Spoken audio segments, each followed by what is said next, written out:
The Great Debate Series. Best Sports Movies. All right. Best sports movies, and today, just for baseball. Again, I don't know how many times I got to say this. Just for baseball.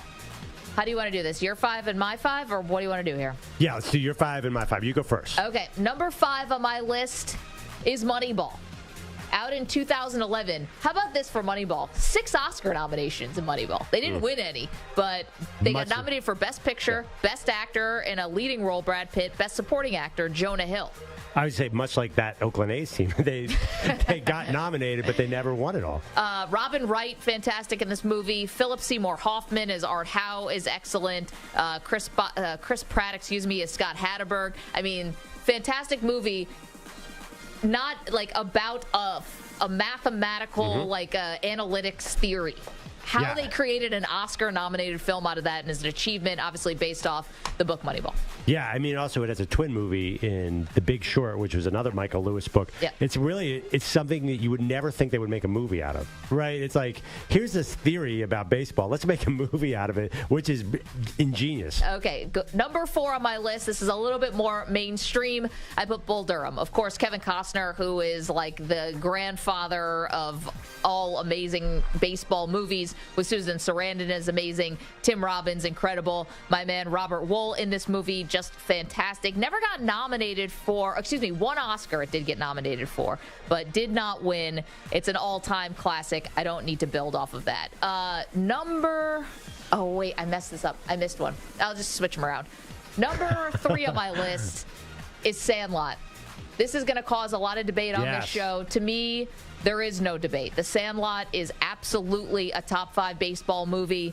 This didn't even really launch a lot of young careers, but all of the kids in this movie are excellent as child actors, which is hard to pull off. You get like the James Earl Jones, Dennis Leary's in it, so you get a couple of those familiar faces as well. You get classic lines. You're killing me, Smalls, Wendy Peppercorn, all those things. Just fantastic. So Sandlot, number 3 on the list for me. Number 2, talk about star power, A League of Their Own. A League of Their Own, to me, as far as dramatic, it's got everything. It's got drama, comedy. It's got the stars, of course, with Gina Davis, with Tom Hanks. Madonna's fantastic in this movie. Rosie O'Donnell's fantastic in this movie. This is a underdog story. This is a make you cry story. This is a happy, ambiguous sort of ending, kind of leaves you guessing story. Did Dottie drop the ball on purpose so that kid could have her moment? It's a family story. Everything is perfect about A League of Their Own. Can you just say the line? Directed by Penny Marshall. And there's no crying in baseball. So Does that count? Does that help it? That has one of the most iconic lines in movies? Without a doubt. And then number 1 on my list, it's Major League. It will never not be Major League. From when I was 8 years old to when I'll be 80 years old, it will always be Major League. To me, as far as sports comedies, and maybe it doesn't hold up to this day, but I don't know if I even really care about that. Tom Berenger is incredible. Charlie Sheen is obviously unmatched in this movie as Wild Thing. I love Corbin Burnson in this movie. It was perfectly cast. Wesley Snipes is so good in this movie. Don't stay home without it.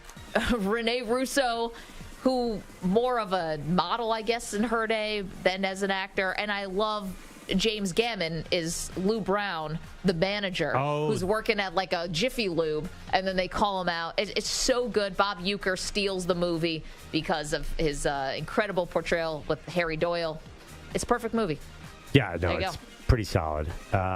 Okay, Charlie Sheen, by the way, is just... what a run in the late 80s by Charlie Sheen. Okay, I have some similar ones and some different ones. Okay, go ahead. I will start at number 5. This one I went a little off the board. 1976, Bad News Bears. Now, obviously an iconic movie. Somehow I never really saw it as a kid. I had no idea what was on it.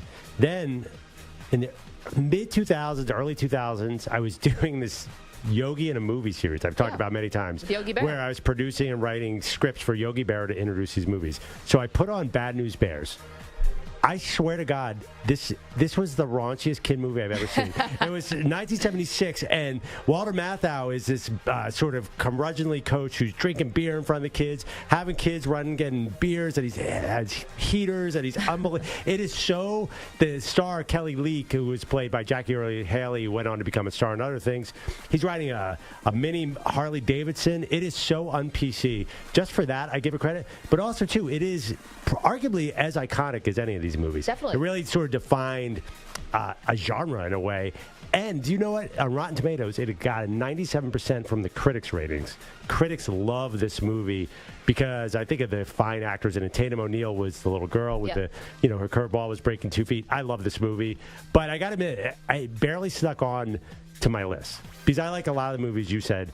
I don't like Sandlot, which you can call us if you want, 855-212-4CBS. I do not like Sandlot. I really do like A League of Their Own and Just Missed a Cut. Number 4 for me is Major League. You talked about it. Yep. Yeah, I mean, listen. I like Major League so much. Like you, I was tempted to put 2 and 3, including 3 where Scott Bakula took over for Tom Berenger's role. They're asking me in the chat, I didn't put Major League 2 on. No, this is the one where I'm not going with sequels. Where's the one? Do you guys ever see the one where the ball, they do an effect where the ball starts spinning in midair in Major League 3? I thought that was Angels in the Outfield. No, they do the Angels in the Outfield effect. It's pretty awesome. Number 3, Field of Dreams. I mean, you guys want to make me cry right now? I know. Dad? Want to have a catch? And by the way, talk about star power. I mean, this had Kevin Costner starred on it. James Earl Jones was awesome. Ray Liotta had not hit at all yet. I don't think Goodfellas had come out yet, and he played Shoeless Joe Jackson. It was incredible. The music alone, just hear that, and I'll start crying. So that to me is good. It celebrates baseball big time. Okay, number 2 is where I think we really differ. I have The Natural with Robert Redford. Yep. Obviously directed by Barry Levinson, who's the best. The guy who did Diner and did all sorts of huge movies. What's the one with Tom Cruise and Dustin Hoffman? The one on Rain Man. That's Barry Levinson. This is 1984. Now, a lot of people, I think the only people have a problem with how old Robert Redford was. So he was playing like a 21-year-old kid. And then he went on to play like a 37-year-old kid. But it was awesome. Glenn Close is obviously the good girlfriend, and Kim Basinger is the bad girlfriend. There's so many iconic moments. My favorite part of the movie was Wilford Brimley playing the manager and walking around saying, I should have bought a farm, to his assistant coach, who I think has been in all the other baseball movies. That guy, I don't know, whoever plays the assistant coach in Natural feels like he's been in 10 different baseball movies. But my number 1, like you, I have Bull Durham, just gets the edge. Because you know what it is? Everyone talks about Bull Durham, and all the players say, oh, that's what minor league baseball is like. Yeah. So it was super entertaining. Well, not everyone's sleeping with Susan Sarandon, but yeah, in their dreams. I think they kind of are in minor league baseball. My favorite scene, and I think about it all the time, is when Nuke LaLoosh, played by Tim Robbins, goes to pitch, and he hits. First, he takes out a sign, then he hits a mascot with wild balls. That is, to me, is like, because you all know that when a pitcher just gets out of control, it is out of control. Really, really good movie.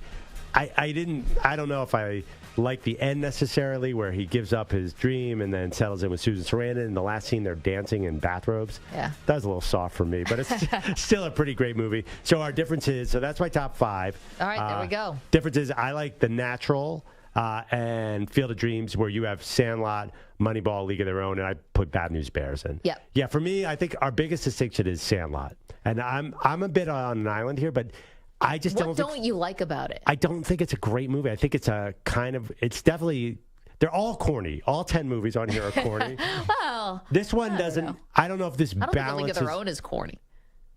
Okay. Well, right, but you know what I mean about Sandlot. The corny effect is on high. It's like, and the big dog and Well, it's a kids movie. Yeah, I know. I just like, I don't know why Sandlot doesn't do it for me. I used to argue with Dan Patrick about this movie all the time. Oh, Dan likes it. Dan, there's a lot of people who like it. Listen, I do have a Rotten Tomatoes. The critics do not love Sandlot. Yeah, well, they know.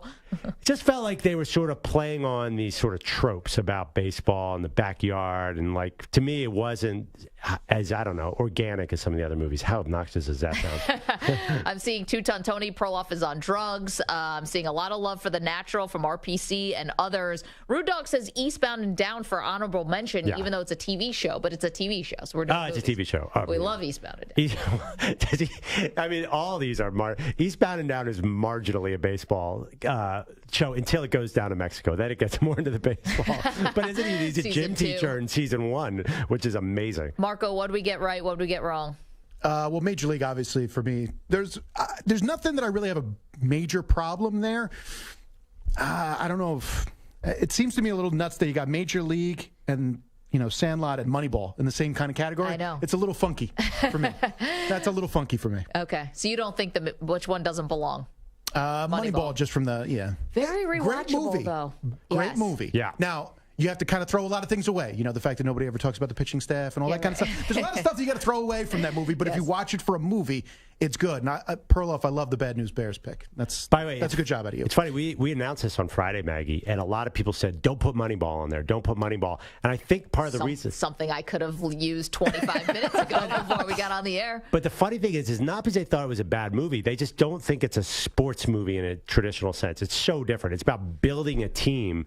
It's not like, and even at the end, they tack on some exciting baseball games, but it is very, very different than, say... The main character is a general manager of a baseball team. That makes it a baseball movie. I mean, the stuff with the daughter is a little bit all right, but every movie has flaws. People just find that they turn that book into a movie obnoxious, I think. Brad Pitt was pretty good at it. Well, again, I think it's the bad taste people have with Moneyball because of the fact of, Billy Beane did look what he did. They kept losing. They lost. Like, what was the final... Yes, there was no they don't win the World Series. They don't win a series. Never mind the World Series. This isn't like Major League where all of a sudden they're going to the World Series. They win the pennant and it's like there. That's what I meant. Like, it's not like a traditional baseball movie. Because it's real. Because it actually happened. Because real life, everything sucks. Yeah, I guess. Yeah. Then make it a documentary. Like, why did you really have to use Chris Pratt? And you have Brad Pitt in the room and Chris Pratt, and just make something else with all those great actors in there. Laura's in the chat. No 42, no 8 Men Out. 42 was hard to leave off. I did love 42. It's fantastic. 8 Men Out I looked at hard, by the way. Although, I have to be honest, I've only watched it like once or twice. Largent Park says a documentary is a documentary about Doc Ellis. Awesome. Throwing a no-hitter on LSD. I've never seen it. Oh, no, it was amazing. That I didn't see. By the way, Bang the Drum Slowly, too. If you go back in time, you went to Bad News Bears, Bang the Drum Slowly. Have you ever watched it, though? Yeah. I don't know if it holds up, where De Niro's a catcher who's dying. Again, holds up. I mean, some of this stuff you kind of have to take with a grain of salt to know the time. It's a really good, if you're doing documentaries, which I'm leaving off my list for now, at least, we'll discuss. The Nolan Ryan documentary is amazing, by the way. If you guys, the one that just came out this year, really, really good. So was the Reggie Jackson, if you saw that on Prime. Reggie Jackson was great. Really? Yes. I worry a little bit about documentaries because of the recent onslaught of documentaries. That makes it really hard to include them. I think you have to be really special to make our list. Yeah, I mean, there will be documentaries on these lists. Perloff and I are sharing our lists as the weeks go on, or the days go on, rather. So there will be documentaries. None made it on our list today. Like, you could have done Ken Burns baseball. I mean, but who could watch 10 hours of that? Yeah. I mean, you're right, but I'm sure it's amazing.